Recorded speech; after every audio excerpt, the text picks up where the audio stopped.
We are joining your conversation online about the inequalities in the workforce. Thousands of women and men are using #GenderGap to share stories of how women in this country make 77 cents for each dollar that men make doing the exact same job. But then some hopeful news caught our attention. A new study by the Federal Reserve Bank of New York found that newly minted female graduates make as much, and in some cases even more, than their male counterparts. But there are stipulations, and here to discuss them with us now, CNN Money correspondent Allison Cossack. Allison, walk us through the study. Is this genuinely good news, or are we just spinning some numbers here? All right, so of course there's always a caveat, but let me reiterate what you said, that, overall, on average, women still make less than men. So for every dollar that men make, women make 77 cents. But this study gives some hope, as you said, from the New York Federal Reserve. And here's what it shows, that a special certain demographic shows that women actually make equal pay as men, and sometimes even more. Watch the demographic here, if you can put it up on the screen. Ages 22 to 27.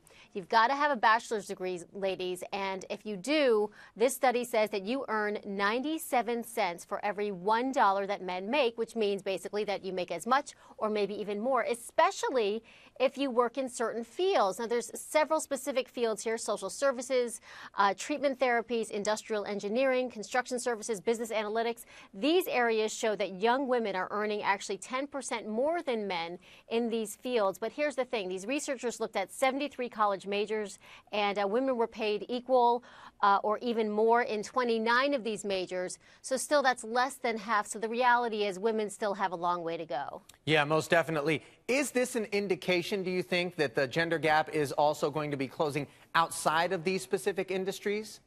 I mean, that's what everybody hopes, especially with the tech industry, which is really predominantly, which is male-dominated. And also many would say there's a lot of discrimination in that field. Women really are put between a rock and a hard place, because what seems to happen, this study also shows, is although between this age group of 22 and 27, it looks like women make equal or more, by the time they get into their 30s, though, their mid-career, they actually lose that momentum and actually go back to making that 77 cents for every dollar, because they have children, they fall out of the workplace for whatever reason. And even if they go back, they're the same age, let's say, as their male counterparts, but they've lost that momentum by taking time off to be with their families. So we really need to see companies at this point, Ali, step up and make room for women to have that work-life balance, maybe even give incentives for childcare so women can really focus on being with their newborn, and then when they get back to work, they're gung-ho and ready and focused to be back.